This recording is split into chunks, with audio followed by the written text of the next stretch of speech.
Now, I'll tell you what, Butch, the reason I wanted you on, I've been wanting you on for a while, but you were down at the shop last night, and we're doing some shooting. We're doing some 25-yard shooting and seeing how bad our eyes are getting and all this kind of stuff. But I was saying, hey, let's get you on here because you're a perfect example of a person who just starting out with handguns or knows how to shoot a handgun, but wasn't really into it like you are now.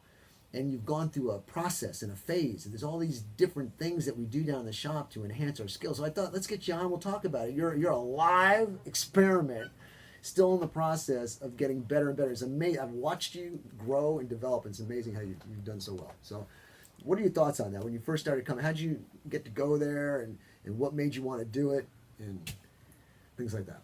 Well, thank you for having me on the show, first of all, and then Jalapeno invited me out. Okay. And talking to Mike. And I was really interested in getting my license, and I wasn't very aware of handguns. I've had rifles all my life, but then handling a pistol was a lot more experience than what I had under my belt.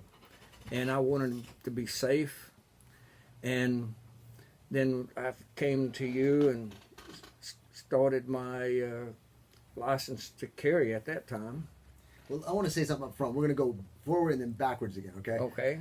When you first came out, you were not that good. No, I was terrible. I was unsafe and terrible. And now you've won the competition. How many times? I can't remember, but 4 or 5 times now. That's a major. And I'll tell you, it takes. You need to know what you're doing to win the competition. Oh yes. And so that's a big compliment to you. You have to practice. You got to practice. For my mindset was to be safe first of all, and then I wanted to be better at what I was doing. And you must get out. You must get out and practice. You must get out and shoot a little. And it's good to go with a friend, and you get to know people. And at Aaron's, people, there's a lot of nice people that go that will help you if you need help. Everybody needs a coach. I needed a coach. And you must go and ask questions. There's nobody there that's going to make fun of you or laugh at you, because I've been through it, and they're there to help you. People like you, Russell, there's Zoltan, there's other people that come, Mark, and there's oh golly, my mind went blank. It doesn't matter. There's just so many people. What I've noticed, I mean, I've been to a lot of gun ranges. And Mike. Yeah, I was just going to say, Mike has this term that I like. He says, clinical. It's too clinical, got the lab coats on and everything. And it's true, you go to some of these ranges and they're just so into the dollar. I'm not knocking anybody, I'm just saying it's dress right, it's got to be this way or the highway. And I'm thinking, at Aaron's, we're safety, we're like that, but we have a conversation. We took the lab coats off and we're in the break room now having a nice time together and enjoying the conversation. Sharing techniques and stories and going out there and challenging one another. So it's a totally different atmosphere. Yeah, it's fun, and you can make it fun, and you just have to get out and go, and you meet new people, and you learn new techniques and try them and see what's best for you. And not every gun is perfect for each person. You have to basically shoot and ask questions, and people will help you to find the right gun that will work for you the best. Speaking of the right gun, I remember when you first came out, you had a handgun, maybe you had another handgun, but there was really no thought process into it. And you really couldn't have a thought process because you didn't have the elements of experience to know what to pick. Right. But as time went on, I could see your guns changing into the streamlined, efficient, effective, accurate guns that they are now. And it's amazing, man, when you learn all those tricks, don't you think?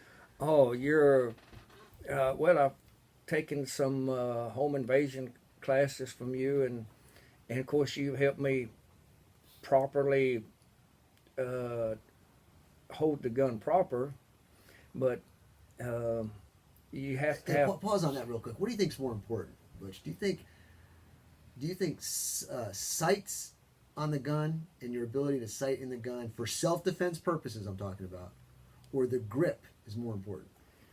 Well, I think the grip would be more important because if you really needed the gun, hopefully that you don't never need it, first of all, but the grip would be more important because you're not going to be looking at the sights. That's right. That gun's straight in your hands. That's 90% of the battle right there. Holding the gun proper.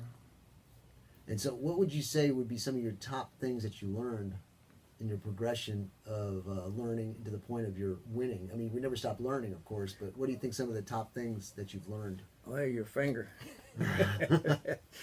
Well, explain what you mean by that. Well, it takes, people go to shooting and practicing, and people, I think, would be their worst enemy if they do not use their finger proper, and because you're going to either pull it or anticipate, and you have to really practice to learn to squeeze the trigger instead of you taking the slack out, and then you want to snap it, and that's going to pull you one direction or the other. And you just got to continually to learn how to squeeze the trigger, and dry firing, take the clip out, put it in another room, make sure your gun is totally empty, and practice your dry firing. Since you've taken the courses, you took the license to carry class, you took in the seminars, home defense, invasion, the general purpose one, and the rifle one. You know, I push actions, different types of actions. The double action, the single action, double action only, single action self cocking mechanisms. And when you understand that, and you're talking about the trigger pull, wasn't that a major learning block, realizing the different types of actions, the length of trigger pulls, the trigger resets, and how it comes into play with that trigger finger? Oh, yes. In these competitions, shooting different guns, you will learn different types of trigger pulls. The competition is really awesome, I think, and it will really help you advance. And because you go shooting different guns, and each one of them is different trigger pull. The elements of the competition, the reason I designed it the way it was for battlefield pickups. And what I mean by that is if you're in a firefight for some reason and your weapon goes down or you lose it or whatever, but there happens to be a stray one on the street, you pick it up and you use it. The competition enables you to go through 5 different guns. It puts you under a time constraint. You have to get all the shots done within a certain amount of time, and there's an accuracy. So you've got accuracy, time, unfamiliarity with the weapons, and putting those combinations together make out for some awesome training. It's really good training and different. It's really not different scenarios, but then again, it really is, because each gun is different, and so each gun is a different. When you pick it up, and whether if it's a revolver or automatic, it's going to operate different than the gun you're accustomed to or you've been practicing with. Mm-hmm. And so to me, it's a different scenario every time you pick up one, because it's going to be a little different than the other. I'm noticing here, we're going to make this a video, and everybody's just going to see a microphone in your face. I need to move this out of the way. There we go. But we can't hear him otherwise. Oh. That's why I moved it. How's that? Do an audio check on that. Give me Go ahead, talk. Testing 1 2 3. Testing 1 2 3. Testing 1 2 3. Yeah. You okay? All right, just stay close to the mic. Okay, now, ladies and gentlemen, we got a competition coming up next Friday, and Butch, you prepped and ready to go for that one? Well, I hope so. Of course, I try to shoot every week, and I try to shoot either at home or come to your range and to do a little shooting.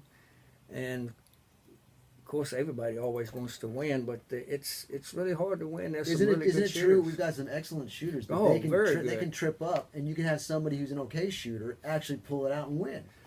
Oh, there's some very good shooters that's coming, and I'm proud to say they are homegrown. Yes, I've witnessed myself several people that come. Lee, they started out like I did. not very good, and now they're hard to beat. The biggest success for people like that is they take out of their head what they think they know and are willing to listen to somebody or somebody's who've been there and learn the little tricks of the trade. And that's another point I wanted to bring up. In the time that you've been there, there's lots of people who give you information. There's nothing wrong with that at all. No. But I'm a firm believer you need a mentor Yes. or somebody who you look to, and you're going to go with that basic course of action. And once you become proficient with that mentor's method and he's taught you well, then of course you go out and you're always gleaning, you're always learning, you're always picking up, because I know I am. I'm always fine-tuning what I've got. And I think that you've done the same thing. Would Oh, you yeah. not agree? It's, whether if it's football, basketball, golf, everybody has a coach. And this is one that where you need a mentor or a coach to help you along. And you've helped me, like I say, Mike, Russell, they've all helped me tremendously. And without their help and your help, I probably wouldn't be where I'm at today. But Well, you're a that, I major wanted partner to be too, because safe. you're willing to put in the effort. So. Well, yeah, you got to be. First of all, with a gun, you safety. You can't preach it enough. And I knew when I started that I wasn't, but that was my main goal, was to be safe. And then it became more like these the round robins, and it became more of a sport. And then I wanted to be better. Mm-hmm. And I want to make a comment about you that few have been able to get to at this point, and that is your ability to recover after a malfunction. oh yeah, you got to practice. There are people malfunctions. who are still on the learning curve. When they have a malfunction on the gun, they'll put the gun down and move to the next one. Because you're confident in your abilities, not only do you have a malfunction, you clear the malfunction, you get it back up to firing, you shoot accurately, move on, and are still within the time allotted because you've done your training. You understand the mechanics. Ladies and gentlemen, that's why my formula is so good. It's mindset plus mechanics equals response time. If your mindset is right and you're focused and you understand the mechanics of the weapon and the generalities of all the different types of weapons, you can put the two together and your response time will be much shorter than somebody who's not familiar with those two. So mindset, you're willing to learn. Mechanics, you have learned. And response time will be equal to those two put together. You got to be willing to put the time in. You got to be willing to go and try to make it a fun or a sport. Like, it was like becoming a sport for me, but it was fun. And when you win one, well, you really get into it then, and it brings the high, really high, and makes you want to get better. I wanted to get better. And what's happening is we're home growing a whole bunch of fantastic shooters. So the way it works, everybody, is you have strings of 5. So let's say we got 20 people in there one night. You're going to have 4 strings of 5. Well, the person who wins that string, once all the strings are done firing, you'll have 4 people who are going to compete against each other, the winners of those 4 strings, and it gets even more tight. Oh, Because you've got the top shooters of the string, they're shooting against each other, and it's just a matter of a hair or two that you're missing. Yes. Every now and then you'll have a fluke and somebody just doesn't shoot well. Instead of shooting at a 6-cent circle, you're shooting at a 50-cent piece. That's right.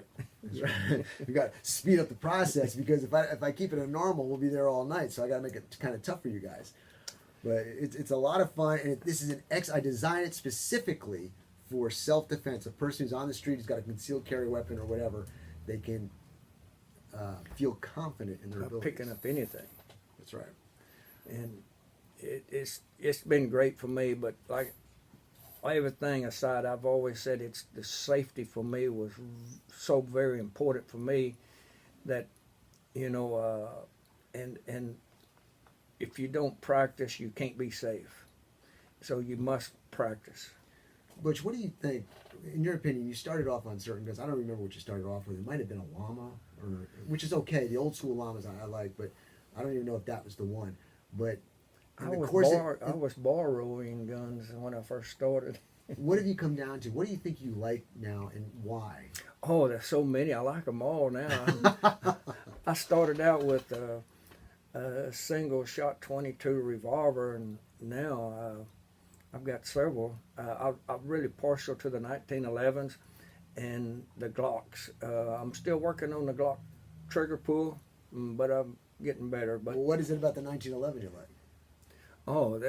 it fits my hand better, and everybody's hands are different, and they're single stack, and I'm able to maneuver my hands and finger, I think, better than the double stack, which Yeah, is a little thicker. I think we both have the same reason. That trigger is just so easy to pull. It's always the same, no matter what condition it's in. But I'm trying to, of course, when you get to a stage, you always want to try to, like a golfer, they always want to master something more than what they have, and you get to a point when you're really into it, you try to not really master, but you try to get better at multiple guns rather than just one. Well, there's this concept idea of always have the same gun, because then you don't have to think about it, and that's a good concept. But in our lifestyles of self-defense on the street, and there's nobody there to back you up, and you're not in the convenience of a gun range or your home where you have all this other stuff, you may have to use what's available. So it behooves a person who is out there on the street with a weapon or not a weapon to understand the basics, the common thread between all handguns, so that you can pick up basically any handgun and shoot it with some type of accuracy. All right, Butch, look, see, that was quick time. See how fast that time goes?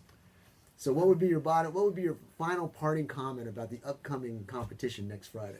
I'll just invite everyone out that would like to come, and don't feel intimidated by, because I was definitely wrong, because when I first started I felt intimidated, and that was the wrong mindset. And so if you're a beginner, Well, wait, let's get clarify. out. You weren't intimidated when you were at the shop. You felt intimidated going Because I was bad. because you didn't feel confident. But Right. when you got there, you realized, oh wow, this is so easy. You know? I In the sense that encourage people are anybody comfortable. that carries, and if they were like me, not very good, to go to a round robin, and it will really help you. There's so many things that I could talk about in that aspect, but just go and practice. It will help you to be quicker. You don't have to think about things so hard. It will start coming. It will come natural, and as you're picking up whoever gun it may be, whether if it's a revolver or Well, I concur with automatic. it. I'll tell you what, Butch, we're out of time. I tell you, it's been a pleasure to have you on here. Thank you for coming on very, very much. And let's do a quick commercial, and when we come back, we'll have a replay of We'll Master have City. enough time for You have enough time? We'll just go straight into All it. right, let's just go into it. And ladies and gentlemen, until next week, keep your powder dry and God bless. Here's Master Cindy Key.